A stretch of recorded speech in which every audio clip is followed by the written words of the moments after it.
اللهم صل وسلم وبارك على محمد وعلى آل محمد أجمعين. يا صباح الفل عليكم، وجايلكم في فيديو جديد ويوم جديد. والحمد لله بقى أخيرا خلصت الشقة خلاص. هبتدي بقى في التفريزات أو أحضر لرمضان يعني. أول حاجة نبتدي بيها طبعا وأهم حاجة في رمضان هي العصاير. الفراولة دي أنا كنت جايباها، كان الكيلو ب10 جنيه. جبت حوالي 5 كيلو. بصوا بقى، الدنيا غلا والدنيا زحمة وكده، وطبعا احنا رمضان ده ما شاء الله عيد رمضان، لبس العيد، مدارس، يعني الحمد لله. ف يعني برضو فرزي، ما تقول يعني شيلي، ما تقوليش لا، بس مش لازم بقى نشيل 10 كيلو 15 كيلو، لا، على قدك هاتي كيلو 2 3 من كل حاجة نفسك فيها، بحيث ان انت يبقى عندك برضو الحاجة وما تحرميش عيالك من حاجة، وفي نفس الوقت ما تبقيش ضغطتي على نفسك وعملتي عبء يعني على جوزك وكده. الواد ده لما بيبقى قاعد معايا انا ما بحبش اعمل مونتاج وهو قاعد معايا، ما علينا. المهم، بصوا بقى، هنا جبنا الفراولة، حطيتها في المية. انا على فكرة الفراولة دي كانت بقالها 3 ايام عندي وكانت هتخسر يعني. نقطع القمع بتاعها، نشيل القمع بتاعها بالسكينه، نغسلها كويس جدا جدا جدا، عشان الفراوله من الحاجات اللي بتبوظ بسرعه. بصوا البوظان مسيطر على عقلي. من الحاجات اللي بيبقى فيها رمل بتبقى عايزه تتغسل كويس يعني. غسلناها ونضفناها والحمد لله سدت لنا الحوض. باركولي بقى عشان ركبت موتور جديد على فكره. تعالى هنا. ونسلك بقى الحوض والحوض فضل عامل معايا كده لحد ما خلصت الفيديو. هنقل الفراولة خلاص على كده، انا مش هعمل فيها اي حاجة غير ان انا هخرطها. لو الخلاط بتاعك كويس وكده ممكن تعمليها سليمة، عايزة تخرطيها خرطيها، ما بنضيفلهاش اي حاجة خالص، بنعبيها كده ونحطها في الفريزر، وبنطلعها تحط لها السكر تضربيها بالهاند بلندر او بالخلاط بتاعك، بتبقى زي الفل. يبقى كده اول حاجه معانا ايه؟ الفراوله، وخلصنا منها. ايه ده، احنا رجعنا لها تاني ليه؟ كنت بقطعها. بعد كده بقى عندنا كرنب وعندنا طماطم وعندنا، لا، تعالوا وانا اوريكم. هنيجي بقى للطماطم. الطماطم يا قلبي هتعملي فيها ايه؟ هتجيبيها قطعيها برضو 2 4، وايدي عليها على البوتاجاز، مش هنضيف لها اي حاجه برضو، ولا هنضيف لها سكر زي ما الناس ما بتحط، ولا هنضيف لها اي حاجه. هي بس هنقطعها نخرطها ونحطها على البوتاجاز. ستو انا ايه يا ستو انا.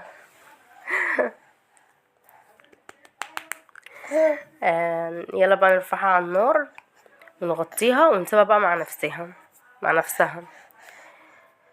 هنعمل ايه بعد كده؟ هنعمل ايه؟ ده الجزر بقى الايه، البرتقال والحاجة تانية اقول لكم عليها؟ لا، مش هقول لكم، خليكم تتفرجوا معايا الفيديو للاخر عشان تعرفوا. الناس اللي بتدخل ما بتكملش الفيديو للاخر، ليه يا اختي؟ انا قصرت معاكي في حاجة؟ زعلتك في حاجة؟ ده انا حتى بحبك.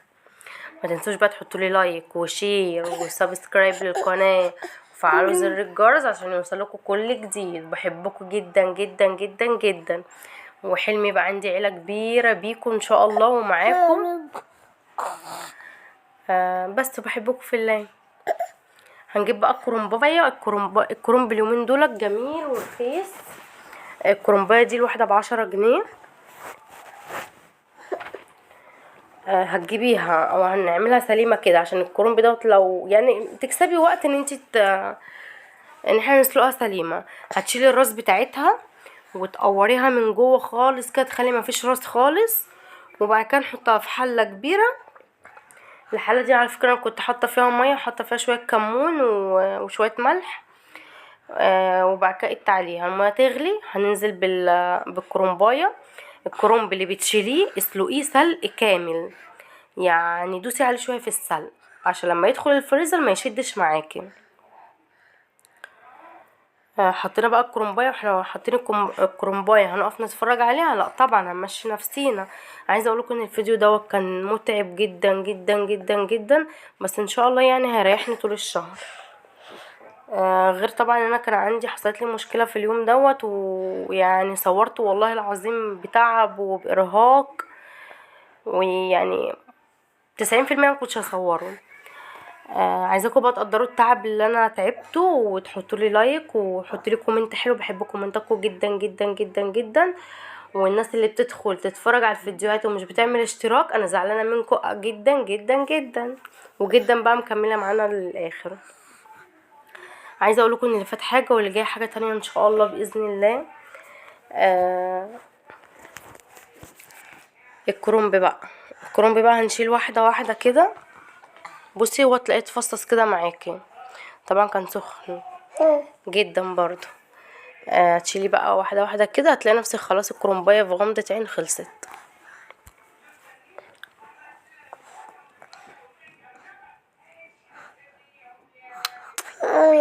الفيديو الجاي ضرب نار، الفيديو اللي بعد ده ضرب نار. ركزوا في المطبخ بتاعي كويس عشان مش هتشوفوا تاني.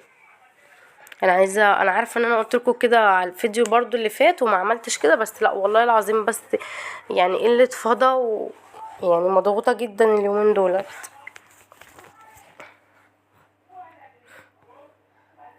رمضان كريم ويعود عليكم وعلينا الايام بخير.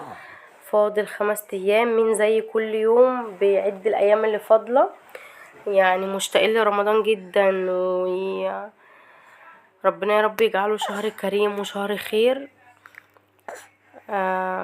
ان شاء الله ان شاء الله يوم الاربعاء الجاي نتسحر، ويكون اول يوم رمضان يوم الخميس الجاي على خير يا رب ان شاء الله. والواد يونس ده هيصوم معايا. هتصوم يا يونس؟ يونس هتصوم؟ هتصومي معايا؟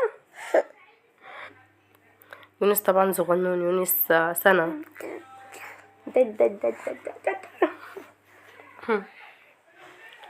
بصوا الكرومبايه دي كانت تاني كرومبايه، ايوه دي تاني كرومبايه، ما خدتش وقت معانا ازاي على فكره. مش مجريه الفيديو ولا حاجه، يعني سيكا مجريه سيكا. هناخد بقى الميه ندلقها في الحوض، نسمي الله وندلقها في الحوض عشان نوسع مكان. نيجي الجزر بقى نقطعه طرنشات ونحطه على النار، ونحط شويه شويه سكر. قول لهم حطوا شويه سكر، قول لهم حطوا لايك واشتراك وكومنت حلو ليا.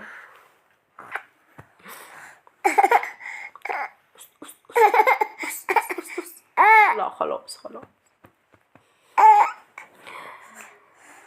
هنحط معلقتين 3 سكر ونغطي عليها ونركنها على جنب. الطماطم كده خلاص خلصت، هنركنها على جنب تبرد، وبعد كده نروح على البرتقال. عايزه اقول لكم بقى البرتقال دوت انا خدته وخرجت بره في الصاله، قعدت بره على الركنه وقعدت اعمله بروقان، لان بجد بجد والله العظيم كنت مرهقه ارهاق، يعني سبحان الله ان الفيديو ده كمل. يلا الحمد لله على كل حال. هتقشري بقى البرتقال، هتشيلي منه القشره البيضه دي خالص خالص عشان ما يمررش معاكي. البرتقال ده بلدي، تجيبوا البرتقانه اللي يكون قشرتها ناعمه. البرتقال ده كان بكام؟ الكيلو ب4 جنيه، ال5 كيلو ب20 جنيه. هاتي 5 كيلو ب20 جنيه واعمليهم. يعني رقم قليل وكده، بس عايزه اقولكم ان من امتع العصاير في رمضان هي البرتقال، بعد المانجا طبعا. المانجا ده العشق بتاعنا. خدته بره وقطعته وقشرته قصدي، والكرنب ده برضو خدته وقعدت على الركنه بره بروقان، والله ما كان بروقان. وقطعته برضو. عايزه اقولكم الكرنبايتين عملوا معايا كميه محترمه. الكرنبايه كانت ب10 جنيه، يعني يا بلاش والله. ولا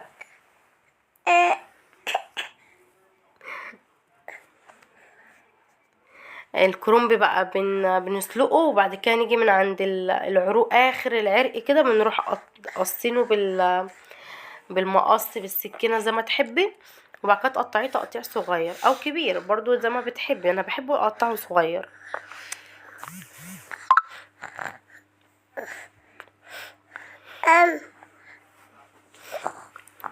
خلصت بقى معاكم الكميه اهيت.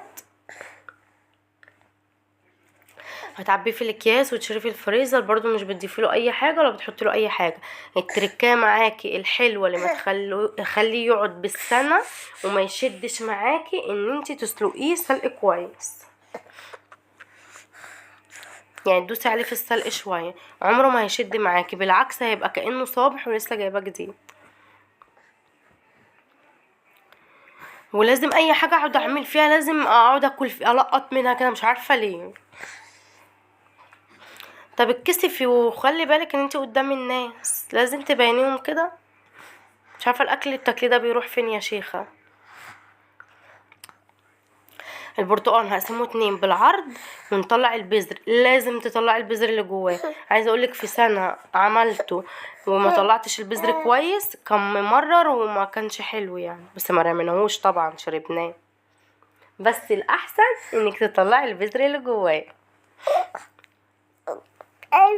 ايه قول لهم اشتركوا في القناه عشان نكبر بيكو ونبقى عيله كبيره.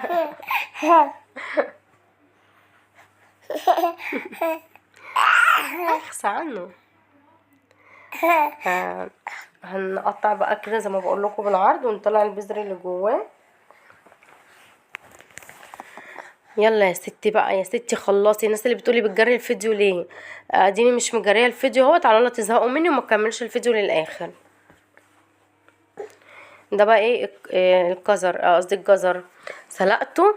عايزه اقول لكم الجزر ده كان فيه عسل، ومن كتر حلاوته والله العظيم كان منزل صوص كده في الحله، كانت حاجه كده فاخر من الاخر.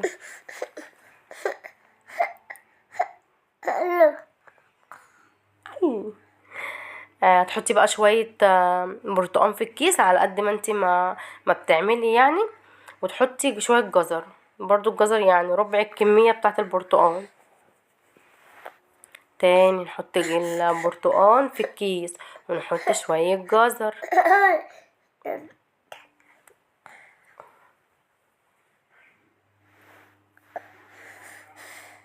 حطيتي لايك ولا سرحتي معايا، عملتي اشتراك في القناه، ولا زي كل مره دخلتي اتفرجتي على الفيديو وخرجتي وما عملتيش اشتراك في القناه؟ انا شايفاكي على فكره، شايفاكي وزعلانه منك. ايوه انتي، ايوه يلا اعملي لي اشتراك، فرحي قلبي واعملي لي اشتراك عشان اكبر بيكو يا حبايب قلبي. الطماطم بقى كان بصوا بقي على طول بيلعب كده على طول، لا حول الله يا رب، نفسي اعرف بتودي الاكل ده فين. ده نعمه طبعا من عند ربنا، الحمد لله. جبت الطماطم بقى بعد ما بردت، ضربتها بالهاند بلندر ضربتين 3، هتلاقي نفسك رحتي في حته تانية. بتسهل بقى عليكي دي في رمضان، ما اقولكيش تطلعي كيس الطماطم اصلا بياخد غلوتين 3 على البوتاجاز وبتتسبك. نجيب ميه تانية على النار، نحط معلقه او معلقتين سكر على حسب الكميه بتاعتك، ننزل بالبسله والجزر. انا كل حاجه فرستها كانت كميتها قليله، يعني مكنتش عامله كميات كبيره عشان اوريكم ان احنا عادي نقدر نعمل كميه قليله، ما فيش مشكله، وما نبقاش متضايقين ولا زعلانين. الحاجه غاليه فهنعمل ايه يعني. هتاخد غلوه واحده بس وبعد كده نطلعها. بصوا لونها كان حلو ازاي. وانا خلصت الفيديو، ما تنسوش تحطوا لايك واشتراك وكومنت، واشوفكم فيديو جديد. باي.